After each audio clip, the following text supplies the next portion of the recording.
Hola queridos amigos, nuevamente con ustedes, su doctor Maximiliano, el médico que ha trabajado en los Andes, la Amazonía y en la costa de Ecuador y que hoy día les va a hablar acerca de la inevitable guerra entre Estados Unidos y América Latina que ya empezó en 1840 cuando Estados Unidos invadió Texas y esta se declaró república, primero un estado independiente y luego parte del estado de Estados Unidos. Y entonces comenzó a surgir la idea de que eh, Estados Unidos tenía el destino ineludible de conquistar y dominar el continente americano. Pero luego esta guerra se complicó con la invasión, la guerra entre México y Estados Unidos en general por California, Texas, Arizona, en la que Estados Unidos derrota a México, pero no son los norteamericanos del norte los que derrotan, sino los norteamericanos racistas y esclavistas del sur, que luego pierden en una guerra con los norteamericanos del norte, la guerra de secesión. A partir de ese momento viene luego una guerra entre Estados Unidos y España, en la que Estados Unidos se apropia de Cuba, Puerto Rico, Guam, Filipinas, pero Cuba resulta un hueso duro de roer y se logra liberar de los Estados Unidos con Fidel Castro, pero Estados Unidos hace una invasión, la invasión de Bahía de Cochinos, que obliga a Cuba a solicitar ayuda a la Unión Soviética. Desde ese momento, en América Latina ya se libra una guerra entre los países aliados de la Unión Soviética, que en este momento son Cuba, Venezuela y Nicaragua, con Estados Unidos. Pero Estados Unidos al mismo tiempo se enfrenta a un momento, un periodo crítico, que es en los años 70, en que instaura dentro de todo el continente americano una serie de dictaduras militares atroces, entre esas la de Argentina, la de Chile, de Pinochet, la de Vileda, y también dictaduras en Uruguay, Brasil. Pero en 1941 Estados Unidos se une al Perú para invadir Ecuador y reduce al país en todos sus prácticamente le quita al país la mitad de su territorio. Se puede decir entonces que la invasión de Ecuador en 1941, luego de montar varios incidentes fronterizos, el Perú invadió el territorio ecuatoriano con un ejército de 13.000 soldados bien armados y apoyados por artillería, tanques y 30 aviones dados por el gobierno de Eleanor Roosevelt, mientras sus barcos de guerra bloquearon el Golfo de Guayaquil. El pequeño ejército ecuatoriano de apenas 1.000 hombres resistió valerosamente el ataque y algunos lugares hasta que llegó a montar exitosos contraataques, pero finalmente fue arrollado por la poderosa maquinaria de guerra peruana. La aviación enemiga bombardeó ciudades y poblaciones, incendió hospitales, masacró civiles, mientras sus fuerzas de paracaidistas descendieron en la retaguardia ecuatoriana. 4 días más tarde, la derrota militar se consumó. En 4 días nos quitaron eso. Era lo que se llamaban las famosas guerras relámpago, que ya le había iniciado Hitler en Europa. Y de una manera, una marea de refugiados civiles y soldados se retiró hacia el interior del país. El 27, un cese de fuego acordado con los mediadores fue usado por el Perú para tomar nuevas posiciones. El 28 siguió la lucha en el área de Zarumilla y Charcas. El 29, la aviación peruana bombardeó nuevamente las ciudades y pueblos orenses y arrojó sobre Guayaquil hojas volantes que llevaban a un levantamiento popular. El 31, mientras el Ecuador suspendía la convocatoria de sus reservas por presión de los mediadores, las columnas terrestres y paracaidistas peruanos tomaron por asalto ciudades como Arenilla, Santa Rosa, Puerto Bolívar y Machala. La mutilación territorial. Por entonces, Japón atacó la base naval norteamericana de Pearl Harbor, por la que fue convocada urgentemente una reunión consultiva de cancilleres de la OEA que se reunió en Río de Janeiro en 1942. Fue en ese marco que Perú impuso a Ecuador el Protocolo de Río de Janeiro el 29 de enero de 1942, que contó con la complicidad del continente en violación de la propia Carta de la OEA, que le fue impuesta a Ecuador con un tratado de límites que le cercenó la mayor parte de su territorio oriental y lo privó de acceso al Amazonas en el histórico Río de Quito.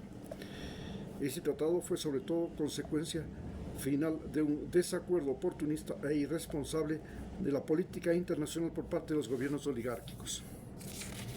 Aquí viene entonces, poco después de la firma del protocolo de Río de Janeiro, por un alarde triunfalista de la Cancillería peruana publicado en el folleto titulado Protocolo de Río de Janeiro ante la historia, en el que se decía: el Perú ha obtenido en 1942 que el Ecuador reconozca la soberanía absoluta de Tumbes, Jaén y Maynas. 2. El Perú ha obtenido en 1942 que el Ecuador declare que no es país amazónico. 3. El Perú en 1942 ha obtenido 200.000 kilómetros más que en 1829 y 70.000 kilómetros más que en el Tratado de 1890. 7. El Perú es el único dueño del Marañón y posee el curso del río Santiago, Morona, Pastaza, Tigre y Napo, hasta los puntos de donde no llegó ninguna posesión anterior. Eso fue lo que se consiguió en este comienzo de la guerra entre Ecuador y Estados Unidos. Es decir, en este momento estamos viviendo la segunda parte de la guerra entre Ecuador y Estados Unidos, en la que Estados Unidos, desde 1941 hasta la fecha, hasta este momento, hasta que llega Rafael Correa en el año 2008, Estados Unidos es el que pone y quita gobiernos en el Ecuador. ¿Y cómo lo hace? A través de las Fuerzas Armadas. Las Fuerzas Armadas eran entrenadas en Panamá, en Pensilvania, y esos soldados entrenados por Estados Unidos eran los que ponían y quitaban presidentes en el país. Hasta que llega Rafael Correa y en Ecuador se llega a crear UNASUR, la Unión de Naciones Sudamericanas, que se convierte en el objetivo más importante de Donald Trump y en el objetivo más importante a destruir por parte de Lenín Moreno, de Piñeras en Chile, de Macri en Argentina, de Santos en Colombia, de los 5 peruanos que estuvieron de presidentes. Luego también tenemos a Bolsonaro en Brasil. Entonces se convierten en el objetivo de estos presidentes de extrema derecha colocados por el gobierno de Donald Trump y que lo que hacen es destruir UNASUR. Quito deja de ser la capital de UNASUR y de esa manera, cuando llega ya el año 2017, Estados Unidos retoma el control de Ecuador y comienza a poner presidentes que son los que tenemos ahora: Moreno, Guillermo Lasso y Noboa. En este momento estamos a punto de unas nuevas elecciones donde Estados Unidos, por supuesto, va a tratar a toda costa de que por ninguna razón llegue Rafael Correa al poder o los correístas al poder, porque Rafael Correa es considerado por los Estados Unidos el individuo más peligroso de Sudamérica, mucho más peligroso que lo que fue Lula, a quien también le siguieron lo mismo que a Correa, un lawfare contra, utilizando las cortes de justicia de Brasil para perseguirlo. Lo mismo pasó con Kirchner, con Cristina Fernández. Se pretendió hacerlo con Evo Morales, ahora se lo está tratando de hacer nuevamente para evitar que Evo Morales vuelva a toda costa al poder en Bolivia. Y esto ha hecho que en este momento América Latina, que comienza nuevamente a retomar el poder, la izquierda con Petro en Colombia, en Chile, ahora en estas elecciones en Uruguay, retoma el poder Lula en Brasil. Queda entonces el problema de que Estados Unidos entra ya en una guerra económica y militar, básicamente económica, con los países de Cuba, Venezuela y Nicaragua. ¿Qué consecuencia ha surgido en este momento de todo este conflicto? Estamos viviendo ya lo que se llama el conflicto interno armado en Ecuador, que se ha convertido en una guerra civil. Esta guerra civil es una guerra en la que los policías, los militares, los soldados son de la sierra, los bandidos son de la costa. Guayaquil se ha convertido en el principal puerto exportador de cocaína de Sudamérica, Durán en la ciudad más violenta del mundo. Y estamos en un conflicto interno armado en el cual nosotros somos utilizados para frenar la expansión de los narcos. ¿Qué pasa con los narcos? ¿Qué es el problema de los narcos?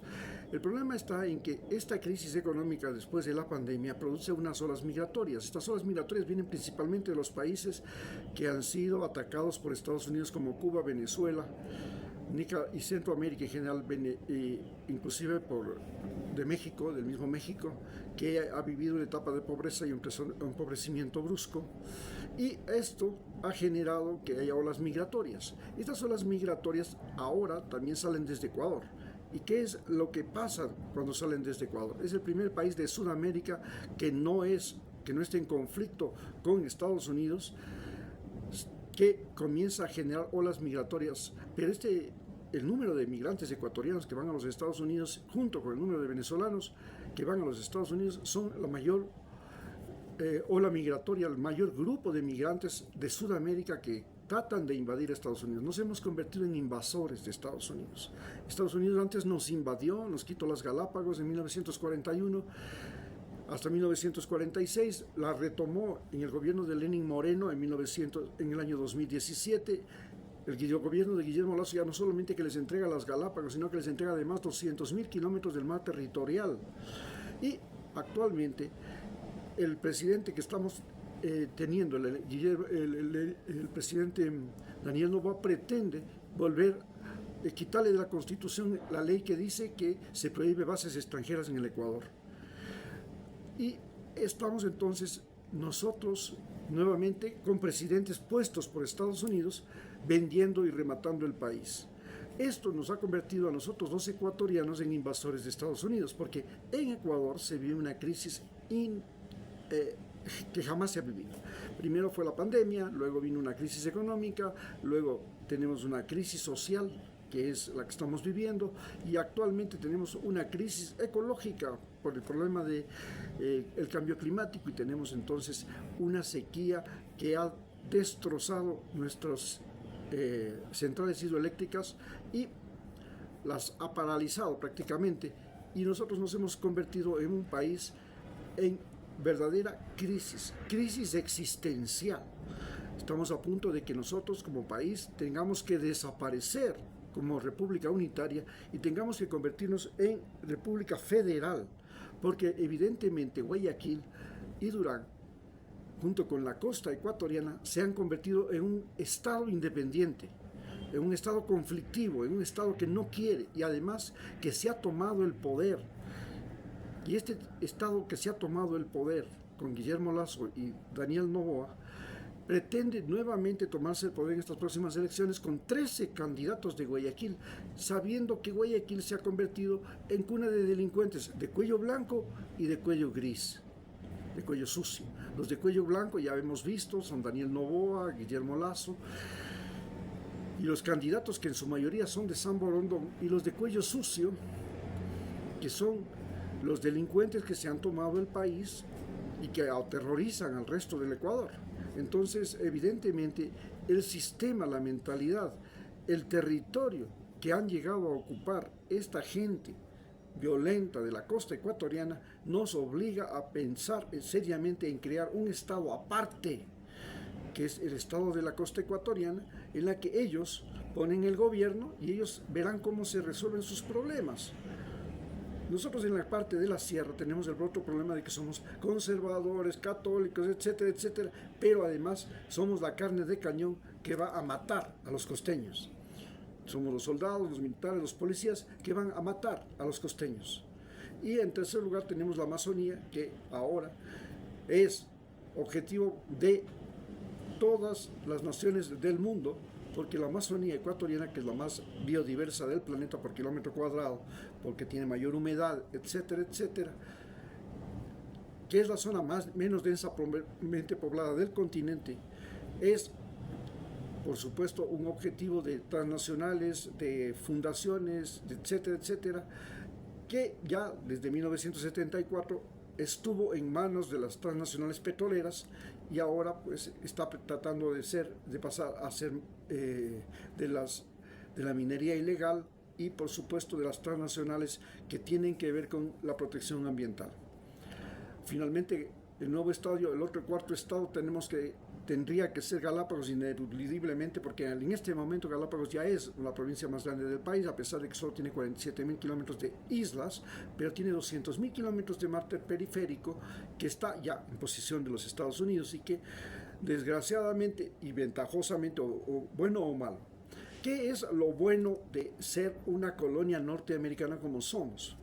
Que ineludiblemente, al ser nosotros una colonia norteamericana, estamos obligados a migrar a Estados Unidos, porque allá está yendo nuestro dinero, nuestros recursos naturales, nuestro trabajo mal pagado y las ganancias.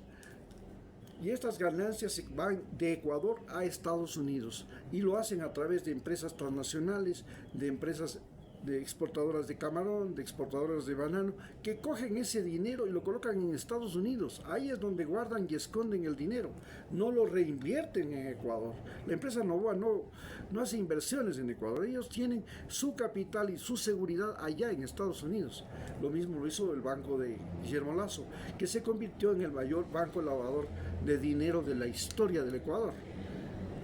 A su vez, Guayaquil y el Ecuador se ha convertido en el país lavador de dinero, el mayor lavador de dinero de los narcos en Sudamérica.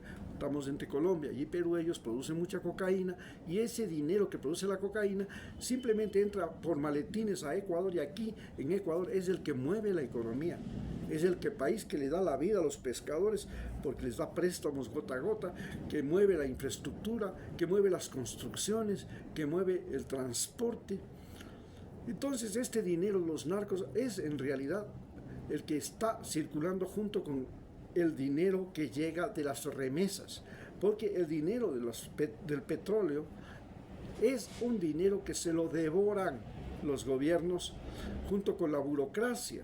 Y este dinero que se devoran los gobiernos junto con la burocracia, el dinero del petróleo, se suma al saqueo del Fondo Monetario Internacional. El Fondo Monetario Internacional ahora ha convertido al Ecuador en un país botín. Los gobiernos que llegan, que inmediatamente procuran conseguir préstamos del Fondo Monetario Internacional, estos préstamos se convierten en la ganancia de los presidentes, de los burócratas que llegan, de los partidos que llegan al poder, y aunque duren 1 año y medio, que duren 2 años, como 3 años, como el de Guillermo Lasso, cogen ese dinero del Fondo Monetario Internacional, lo roban, lo dispersan, lo invierten mal, y finalmente todos los ecuatorianos tenemos que pagarlos de aquí por generaciones de generaciones. Es decir, el Fondo Monetario Internacional premia el saqueo y el robo de los partidos políticos y los presidentes y los funcionarios públicos en el Ecuador.